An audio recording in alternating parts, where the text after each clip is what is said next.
What do you get when you mix a health coach and a wellness coach mixed with a lot of curiosity? You get two people who ask a lot of questions about health and wellness.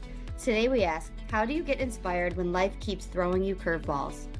Today we talked to Annie, a very motivating member of one of our CTA groups. So let's get started as we ask. Wait, what?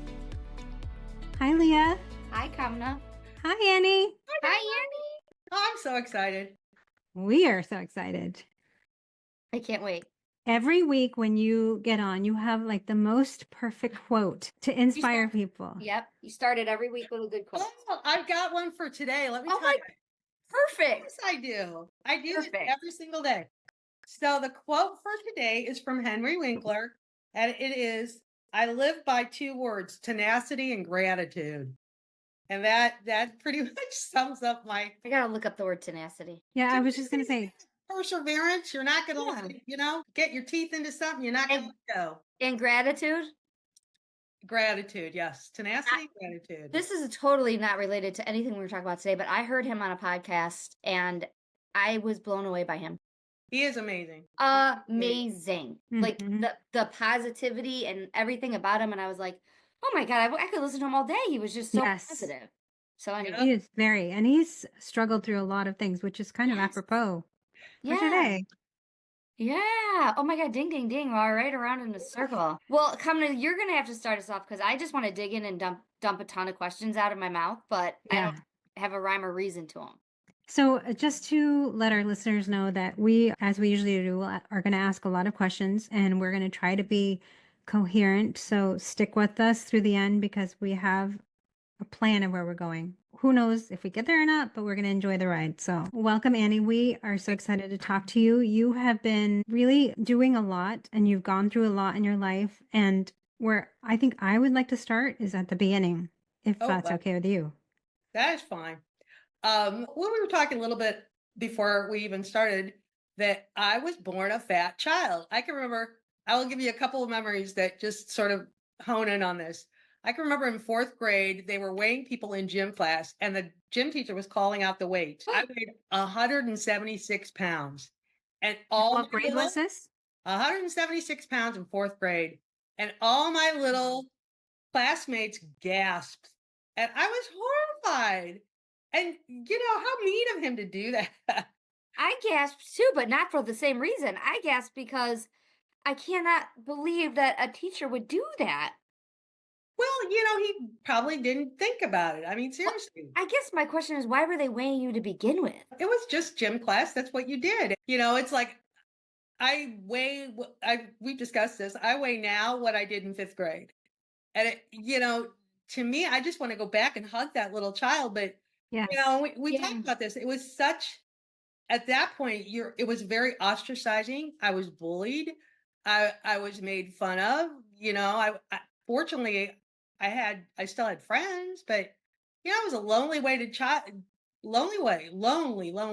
And I think part of what happens when you're that little kid is you use food for comfort. And, Mhm. it was a family tradition. I mean, this is how warped this gets. My mom was a shrink. My dad was a Methodist minister. So I was always in the limelight. I was always a preacher's kid anyway.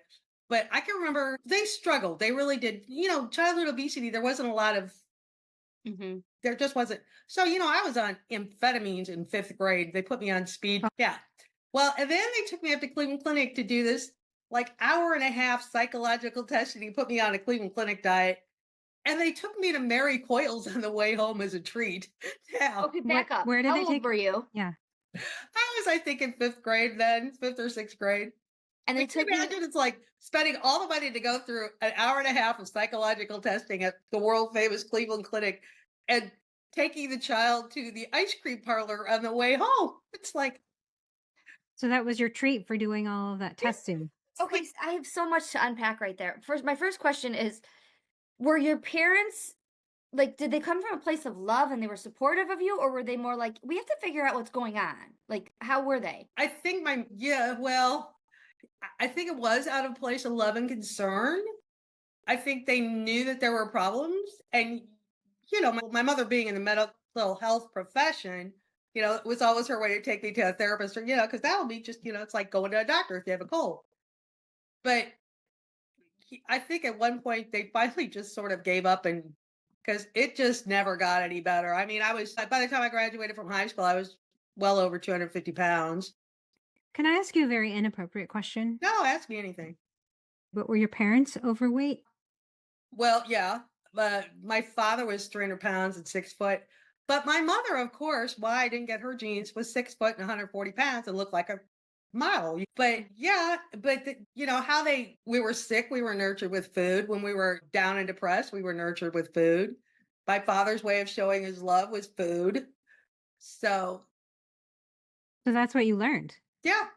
And whereas it was kind of weird because whereas my mother was very active, I mean, she jogged and everything, she didn't take us along with her. So it's like Was that was that maybe her me time, quote that unquote? was her me time. That was her me time. She was Mhm. really a cool lady, but I think she, both of them, I think they were so busy rescuing the rest of the world, they kind of let us Oh, flounder a little bit.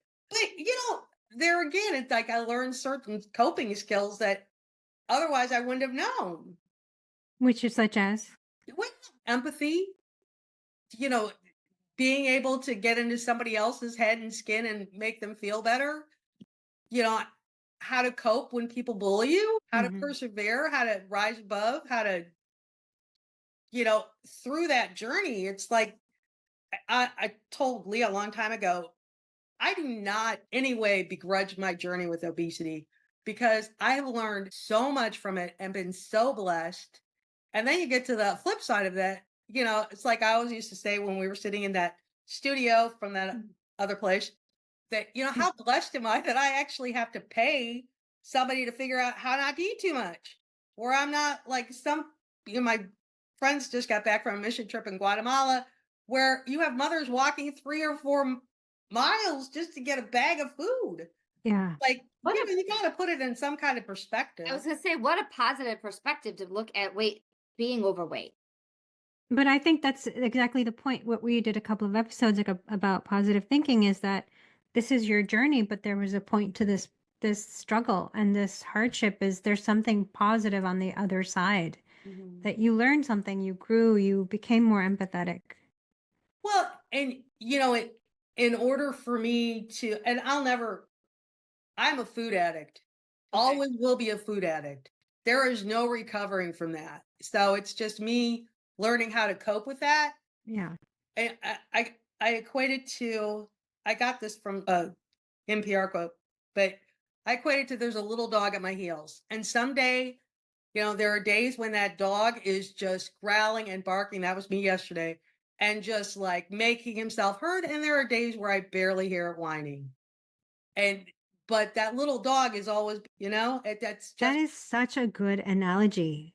It is, but I have a deeper question, and I don't know if you'll know the answer to this.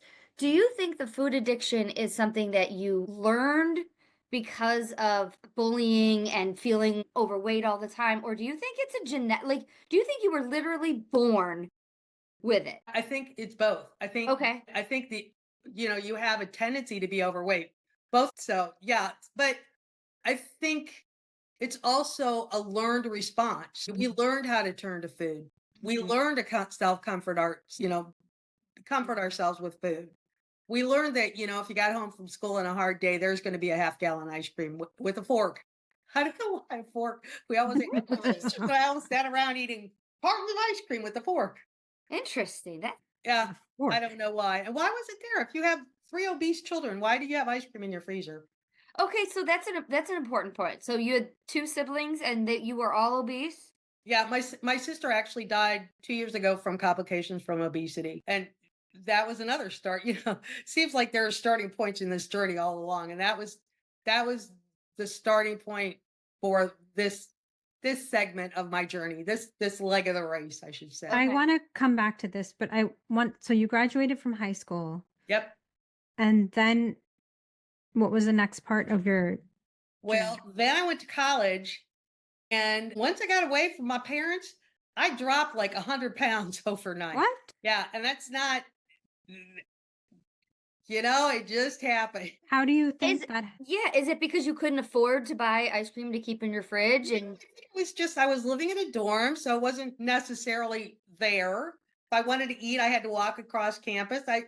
Not surrounded by food 24/7, but it was not good because, people don't prepare you for, if you have a certain amount of body armor on you, that's also a certain amount of protection.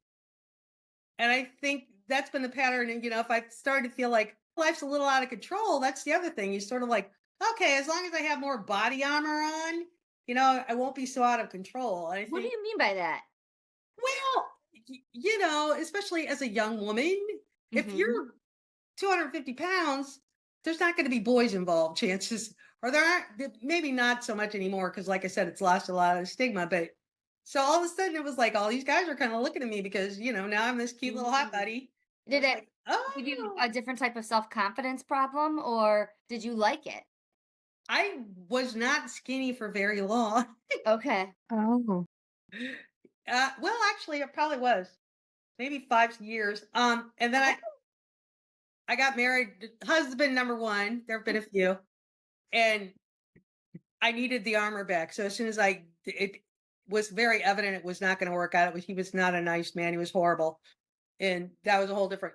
But I put the body armor right back on. so was that because, okay, was that your coping mechanism? Is that you went back to food, or was that, I think a lot of it was back to food, but I think a lot of it, like I said, I think in certain ways when you're that overweight, it is kind of body armor, and you're not dealing with the same things at 250 that you would be dealing with at 140 and do you think that at some point when you had lost the weight that you felt good in your body or that you were excited? no, that's the other weird thing about this is that I was probably skinnier in my head at 300 pounds when I was happily married to husband number two than I ever was when I was at my skinniest. Because usually when I lost weight, it was like either because somebody broke up with me and I felt horrible about myself. And I thought, if I can just get skinny, I will be so happy. But what ends up happening in your brain is that when you are at your lowest weight, it's usually because for me, it was always involved with some tragedy in my life or something happened, or so I was much heavier. It was funny. I was looking through these pictures the other day and I came across this picture. It's the back view of me walking along the beach. I probably weighed maybe 140 pounds, 145. I was like a very hard body, size 10, maybe. Okay. Because at that point, I was at the gym 3 hours a night, every night. Oh, wow. And I can remember looking at that picture when it was first taken. And I mean, you could see every muscle on my thighs and my legs, thinking I was so fat when it was Mm, taken. Mm. It was like, oh my God, look how fat I am. I think mhm. many Now of some I'm of looking at that us, going, yeah, dang, girl. many of us have been there where we've looked at pictures Yeah. and we're like, I didn't appreciate what that person was at all. And I think it But takes so much work to get to the point, especially for women, because negativity sells. So we are constantly bombarded with you need this face cream, that makeup, this chemical, this protein powder, constantly, because that's what sells. So, if we feel good about ourselves, we're not going to buy their brand new product. So, yeah, it's horrible just what they So, what made you start going to the gym 3 hours a day? I was going through a divorce. Okay. revenge weight loss. I don't even know. Well, actually, no. I'll take that back. So we'll get into the Annie things. Um, at one point, 1991, year from hell. My parents died. My parents died together in a car crash. Oh my God. Well, before that, my middle sister, we found out she had a 20-year cocaine habit, and she just went through a mental breakdown. Ended up in You this. didn't know? No, I had no clue. Not only that, but like I said, my mother was a shrink. And my dad was a minister. So these are two like mental health professionals. And they didn't neither of Had them no clue. How did you, this is a sidebar, but how did you find out? She really literally just had a mental breakdown. And there was like, she ended up in a psychiatric hospital. Oh So my that God. happened. Then my parents died in a car crash. Then I broke my leg, which I totally forgot about. Wait, how can I ask you what your order is, your birth order? I'm the youngest. Okay, so this is Right. your bigger sister who you Yeah, probably she's looked up 6 years to. older. Yeah, and then there was one that's 2 years older than that. Okay, But go ahead. so I broke my leg, get this, cleaning out my parents' house down in Florida while we were trying to get the estates ready. So I break my leg while we're in Florida. Come back, and I end up having I had I was born with a blood vessel in my brainstem that exploded, and once it explodes, you can't unexplode it. So You didn't know this? I knew there was a problem with it, but it hadn't exploded. It was Okay. just there. So I end up in a coma. Oh my gosh. I'm laughing because there's a happy story. I mean, it all ends up happy, but I didn't realize they had put me in the hospital so I could die. I just thought, I was in the hospital because I was having these issues. But later, my neurologist was like, "Oh yeah, we were just expecting you to kick off." Oh my Oh gosh. my god. It's like, oh well, thank you. But and meanwhile, my parents had just died, and I woke up the day I sort of came out of whatever. It was kind of twilighty, not quite a full coma, but I was just like out of it. I had to negotiate the sale of my parents' house the same day. It's like, Yeah, talk about Wow. emotions and and stress. seriously, just out of sheer grief, I started working out and I lost like all this weight. And then they told me I had like minutes to live. I mean, from then on, it was like, oh, you're going to die any day now. Just like, I hope you get everything. Were you married at this time? Yeah, I was. Okay. But it didn't last. I think we just went through so much. And he was a really nice guy, but it just, I mean, that's a lot yeah, it for a wasn't. marriage to go through. So now I'm like, I'm 38, 39, 40. I'm skinny for the first time in a long time. I have no clue how to handle this. None. They tell you how to lose weight. They don't tell you what happens once you get down there. Yeah. Mhm. I am on my own, footloose and fancy free, and living my teenage years. It was not pretty. But, God sends guardian angels. So there was a lot of people around me protecting me from myself at that point. Well, there were people in my life that were like, you really shouldn't do this because I was looking for love in all the wrong places. I don't know how else Oh, to say that. yeah, yeah. But, you're looking for, you no longer have food to validate you. You need to find something. Yeah, And you shifted looking, your yeah. that's comfort to something else. Well, and I think all of us are little Cinderellas, and, Of you're looking for course. Prince Charming, and, oh, I guess that one's not Prince Charming. And, it's like, I now have all these fake grandkids, I call them. I have young uns that I give advice to. And it's like, I told one of my young friends yesterday, I said, let me tell you, I spent a lot of days crying over guys I can no longer remember their first names. Oh, what a great quote. It's like, you can't find it outside yourself. You just can't. I tried. Didn't work. But I think your point is such a good one that sometimes you don't know that that's what you're doing until you look back and you say, "Wait a minute, I'm trying to comfort myself, but this none of these things are it." Right. And I had good friends that sat me down and said, and thank God for them, that sat me down and said, this is not the way to do it. You need to take care of you. You need to put yourself first. You need to like make sure that you're not getting taken advantage of. And, thank God for those friends. I saw the truth tellers. You got to have truth tellers in your Yeah, life. but I'm still Yes. there. there's you gotta have those, but you also gotta give yourself a pat on the back for listening. Because I didn't listen when people would try to truth talk to me ever. Like, yeah, you don't know. He loves me or whatever. You know what I mean? Like, Oh, we've all dated that guy. yeah, you listen We to have all dated that guy. Yeah. Or, my thing was I wanted to rescue. I can save them. You wanted to rescue the people you're dating. yeah, but think about why. Because you said your dad and mom were rescuing people all the time. That's true. Oh, But good point. you try and rescue the world, you're going to get really tired. Yeah. So you're at a point where your second marriage is over Kaput. Yeah. I and you're decided to give myself 20 years off because it was like, okay, that's But wait, her second marriage is over and you're still, your health wasn't great. no, I'm still dying any day, which is Right. really dangerous. It's a very, very dangerous place to be because you charge a lot of stuff on your charge cards because you think you're not going to be there to pay them off. Oh. oh, Yeah, because I ain't going to be around. So who cares? You can Right? do a lot of really stupid stuff like skydiving and bungee jumping and getting on every I roller mean, coaster that God ever made. you And did yeah, all of that?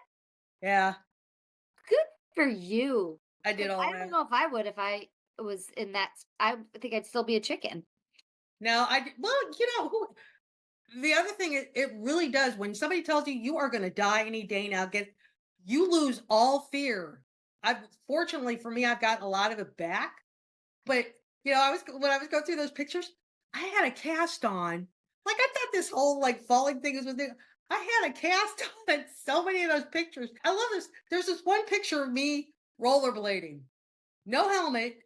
I have a cast on my arm, and I had this is how warped this gets. I had padding all over my leg because I don't want to break them. I'm like, I already had a broken arm. Forget about the Oh my head. God. Yeah, who cares about the head? And then there's this one picture, I love it. It's me in a bikini, one and only day I've ever worn a bikini in my life. And I have a cast on my arm because I was running around after my dog and I fell on my dog and busted her tail in my arm. Oh my. She was fine. Apparently dog's cartilage, I don't know. But it was like, really? Oh my gosh. So you have always had a broken bones of some sort. Just from being well, that was just because, like I said, I thought I was gonna die. So and it took literally 2 decades for me to figure out they might be wrong. So you're waiting to die for 20 years. Is that true? There was one doctor that told me it was gonna be like any day. In 2000 I was in Weight Watchers when the last one came, so you know about this one.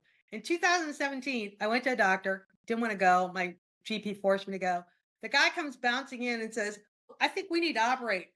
Well, I gotta tell you, you're gonna lose the use of your arms and legs, but I can guarantee you can still breathe on your own. And So I was in dance class 3 days a week. It wasn't like, do they still think you're going to die at any minute? I stopped caring. Okay.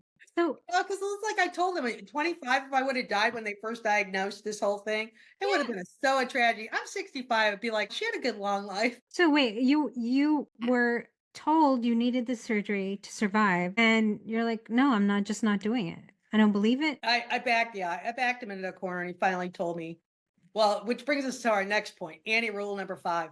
But he finally said, well, you could live another 15. I walked out. Nice. I walked out. But the thing I've learned, the other thing that this journey has taught me is you really have to be very, very proactive about your own health, Yes, that's very true. because there is a lot of money to be made in medicine. Mhm, I'm not saying every doctor is like this.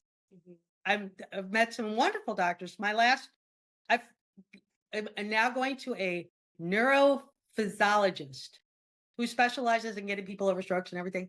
Wonderful guy, beautiful guy. I know he's not in it for the money. He's just so sweet. But you got to be really careful. I think, especially my generation was taught not to ask any questions. And I think Yeah. you have got to ask the questions and the hard questions and not be afraid because you've got to be your own advocate. So I guess my thought is like, if they told me that, I would not give a care in the world about what I'm eating and putting in my body. Well, yeah, True. but, the other thing is you've got to give, and there were times I didn't. I mean, I'm not going to tell you, but that was really the start of me being a gym rat.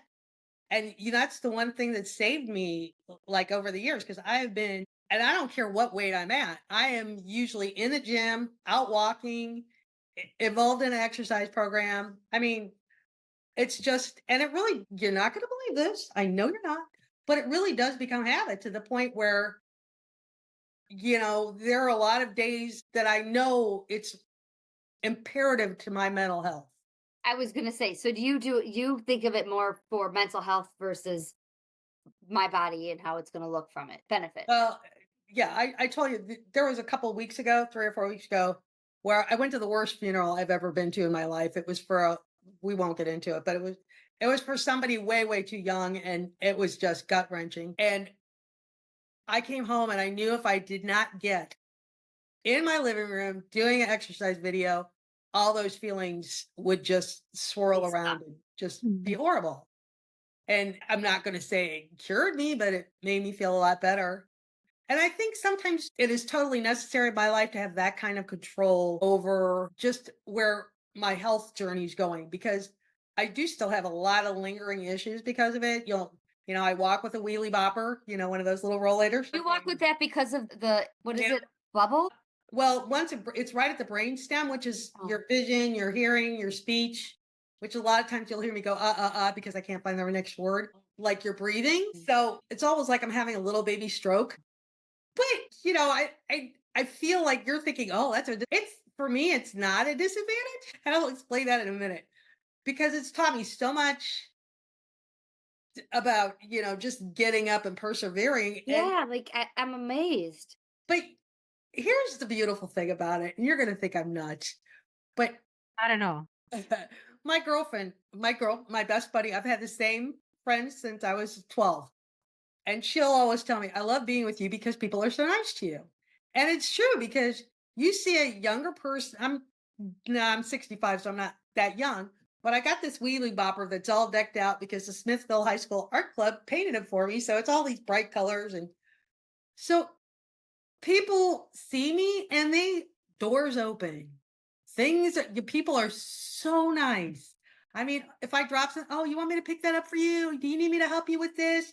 I mean, complete strangers. Like, Well, you know, yeah, my father-in-law oh, always told me, he said, if you're nice, people are nice. And I think that's true for you. You're one of the nicest people. jeez. But I also feel like it's not just I mean, yes, everybody is right. You are one of the nicest people I've ever met. But I also feel like it's your presentation to the world. Yeah. You're probably not walking in somewhere like I'm making a very angry face. Like your eyebrows are not furrowed together and you look Hopefully approachable. not. Hopefully not. Right. Like you don't I mean, we talked about this last episode. You don't have RBF, resting bitch face. I'm assuming you don't. I do have a good resting bitch face. I've never seen it. Just saying. But I feel like I try not to use it too often. But I think when you have the ability to see everybody's good, I mean, it is very rare. And I will tell you, 9 times out of 10, if you've got an older gentleman and a teenager walking up to the door, the teenager is going to be the one that's opening it. yeah. So I get to see, you know, what I think I wouldn't see otherwise. So I really do get to see the best of everybody. So So, okay, so you were not at the point where you were weighing the same that you weighed in fifth grade. How did you get here? okay. So, all right, let's fast forward through. Okay. So I got laid off. I got it was a bad decade, right? So Okay. let's skip to like where we're at Leah's. So in 2014, I've put on a few pounds. Um, I think I was at 234, maybe 235 when I walked in. I walk into Leah's WW studio, and I'm about to marry Mr. Hoover, who I'm married now. Third time's a charm. And I was at the point where I wanted to at least look good or feel good, and I needed extra help For your wedding. So you had a for my personal wedding. Yes, I was going to yeah. go. So I did get down to 214 for my wedding, and then I gained it all back. And so I had to start from scratch. And it was like, I think at that point, and it's been, well, like I said, it's been at least 10 years. And, but Yeah. from 55 to 65, I think the learning process went into hyperdrive because I think I realized that if I was going to change my outer, just for health reasons at this point, because, who cares? I don't care if I look like a movie star because I'm getting to the point, and I love this. A lot of people don't, where I'm invisible. It was like I was so excited to get to the point where it's like, I'm just looking like somebody else's grandma, and who cares what I look like? Oh, what a beautiful way to look at it. It's true. All the people look alike. That's great. I love it. Drives my So all friends the crazy. pressure was off. What? The pressure was off. Yeah.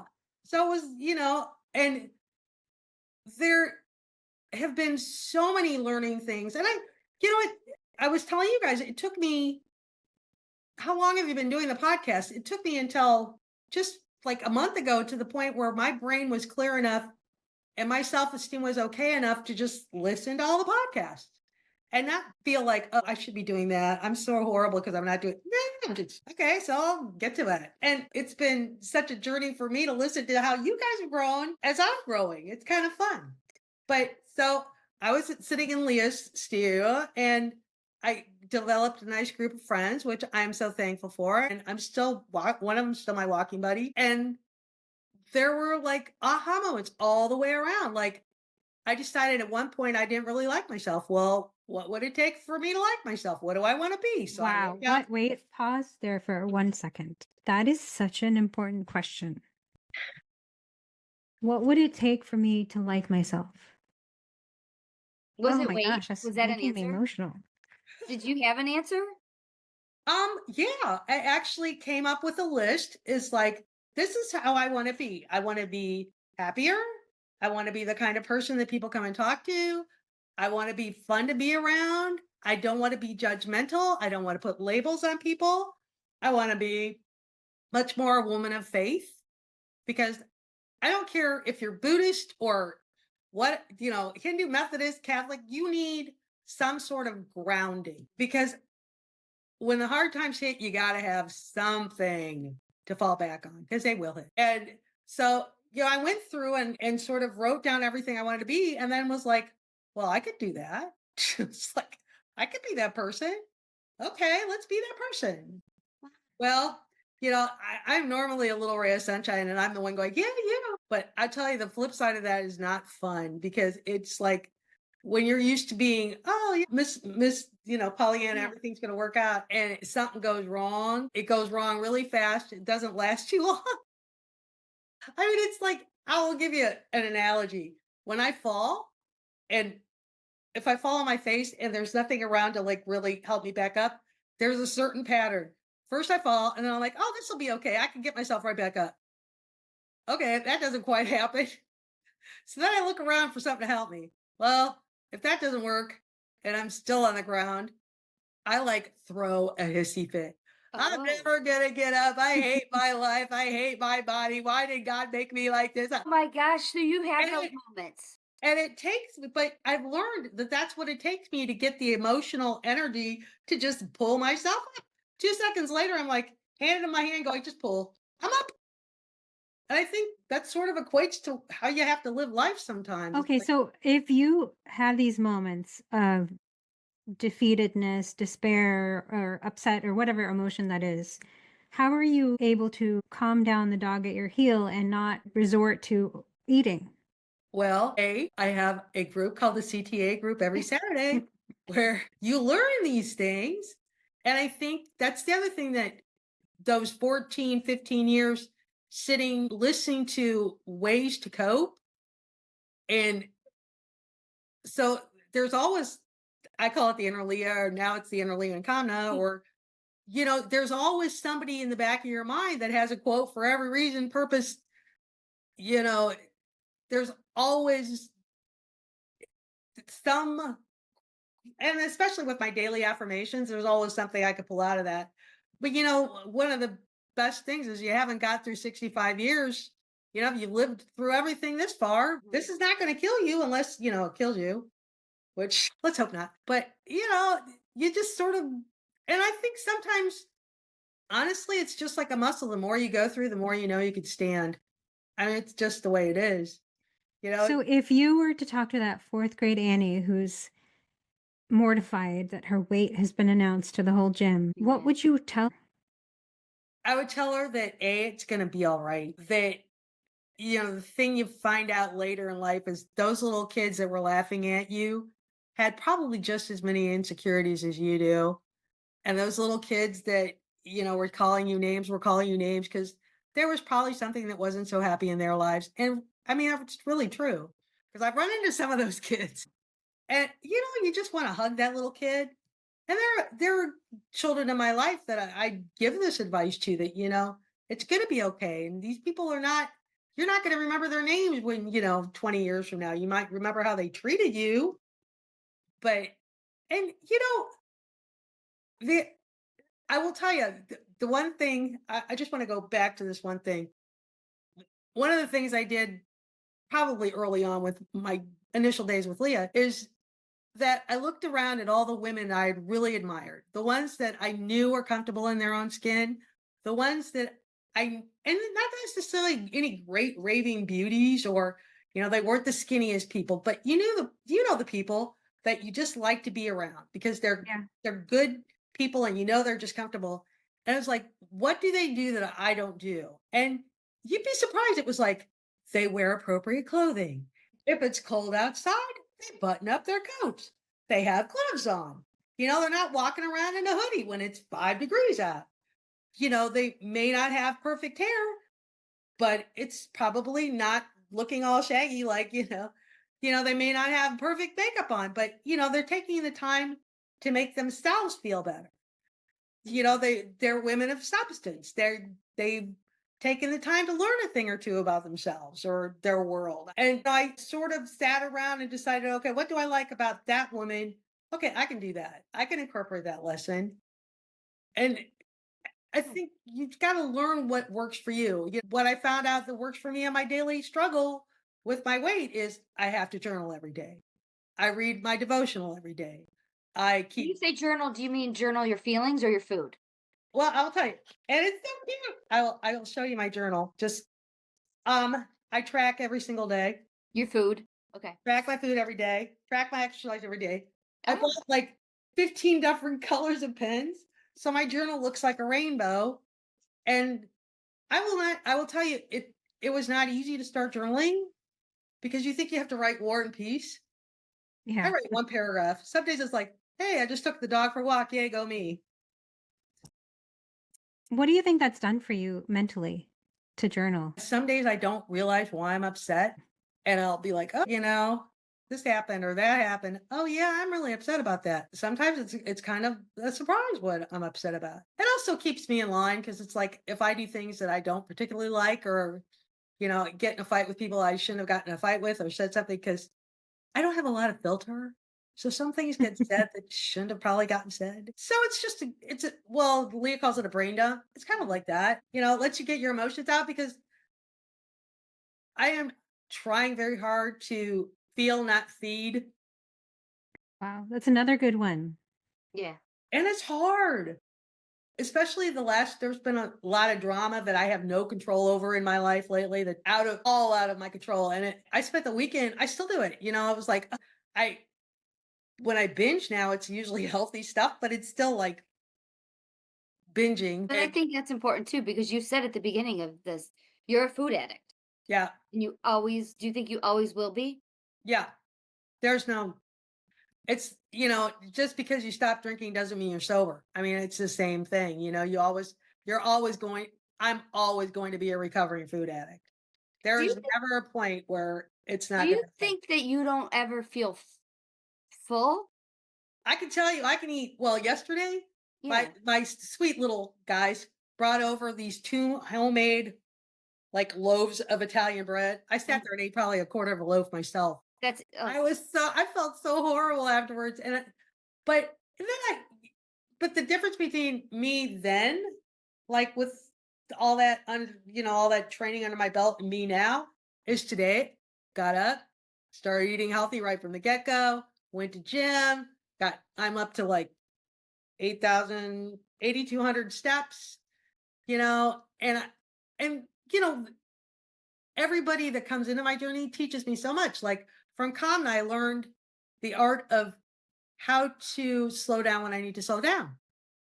Oh, How I can sit and crochet for an hour and it's the world's not going to cave in and maybe that's what I need. right, right. Or, if I have a day where I'm only doing 1,700 steps, I now can tell myself, well, maybe that's the day I needed to have.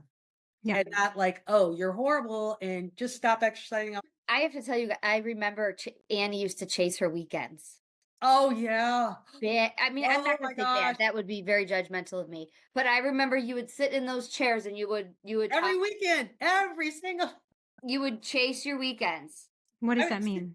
well, I will tell you, I would be perfect, like tracking perfect Monday through Friday.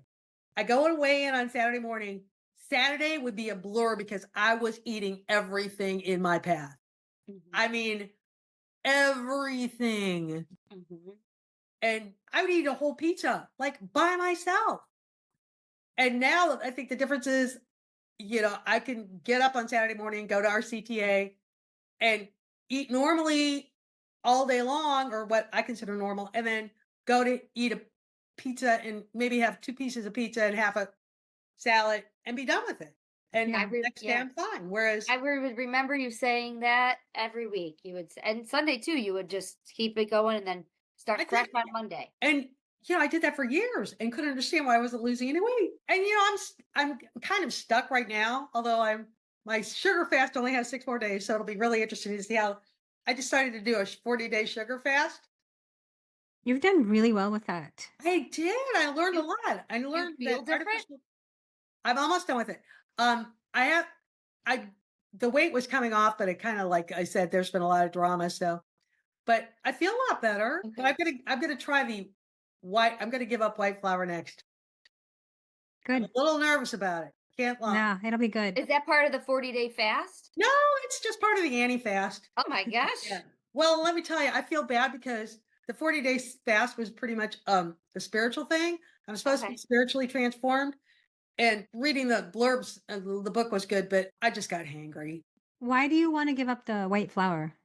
I will tell you, I felt so bloated this morning, and I don't eat a lot of it anyway, just because that's not where my diet is. But yeah, that was not. Mm-hmm. And normally, like the things I choose to eat junk food wise are like the fat free kettle cook, what a Cape Cod potato chips, which are Mhm. actually really good for, well, not good for you, but they're not bad for snack food. So Right. there's not a lot of white flour in there to kick out anyway, but why not? So it'll be interesting. Maybe I won't do it for 40. Maybe I'll just do it for like 20 or 30. Yeah.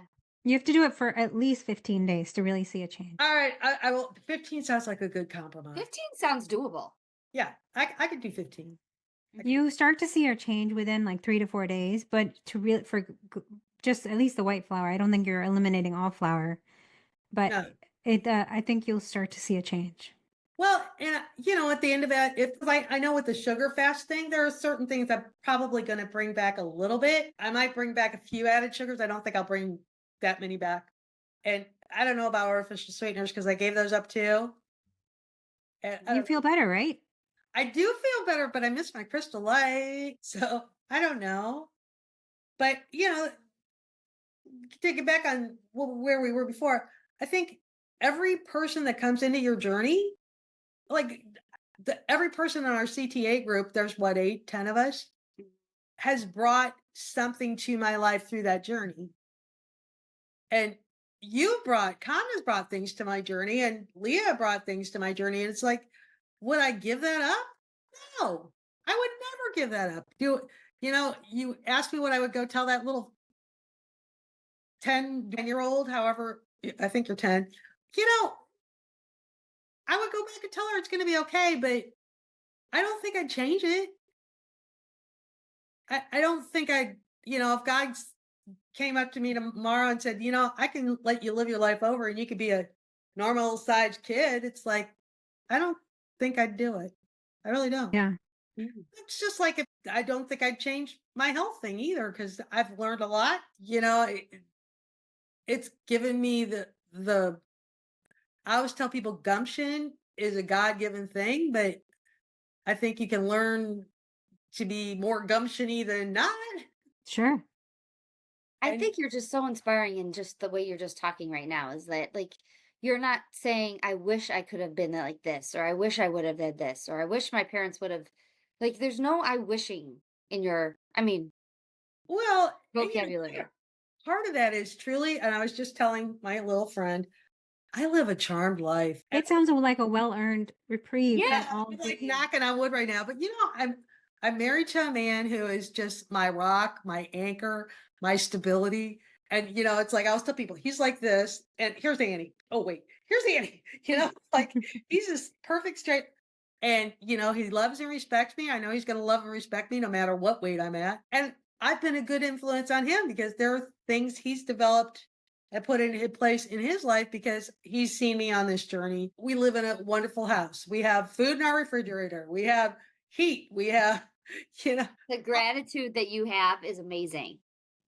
well, but like I said, it's because things have happened in my life that I'm yes. very grateful for. But I think the point is you have observed that this is your journey. You didn't have a different one. And you've taken all those things that could knock another person down and you've taken it as okay, what lesson can I learn from this? And how can I be better? And Mhm. how can I make my life better? And I think that's the takeaway from this is that we all are faced with hardships. It all looks different for everybody, but everybody has hardships in their life.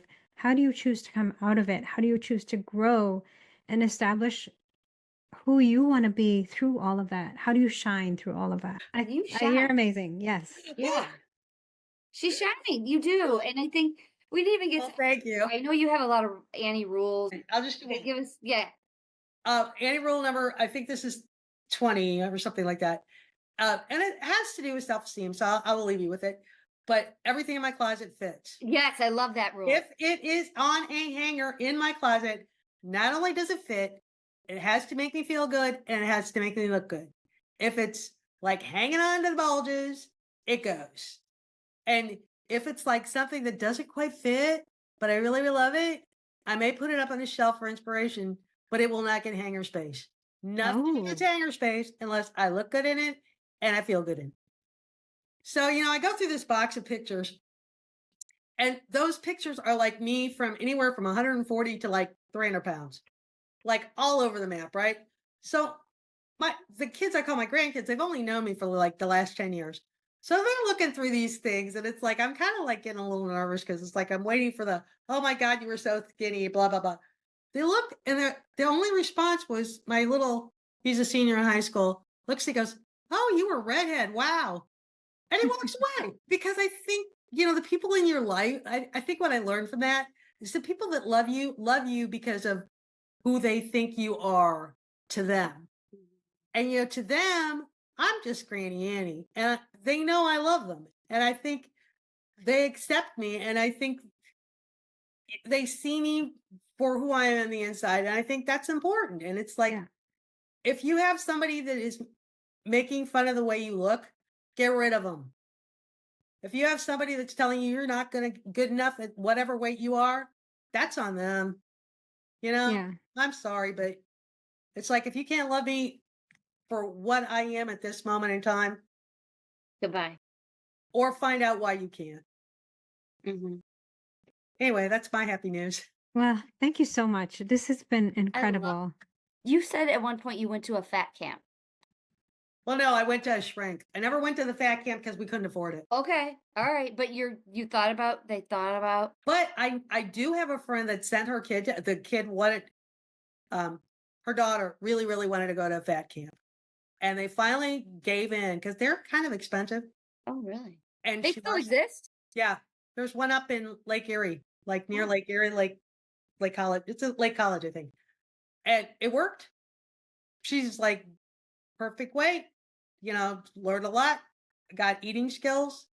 So I think as long as a child's coming to you saying, I have a problem, I think it's healthy to address it. I don't think you should be badgering your kid going, why are you so fat? That's such a delicate that's why I really would like you to have on an expert. Like, how do you do this? Because I have so many friends that have like teenage daughters that are getting to the point where you need to address this. And it's like, how do you do that in a healthy way without ruining the child's self image, getting to the point where they're turning anorexic because they've gone the other way? Right. right. It's an awful, and it works that just that way with men, with boys too.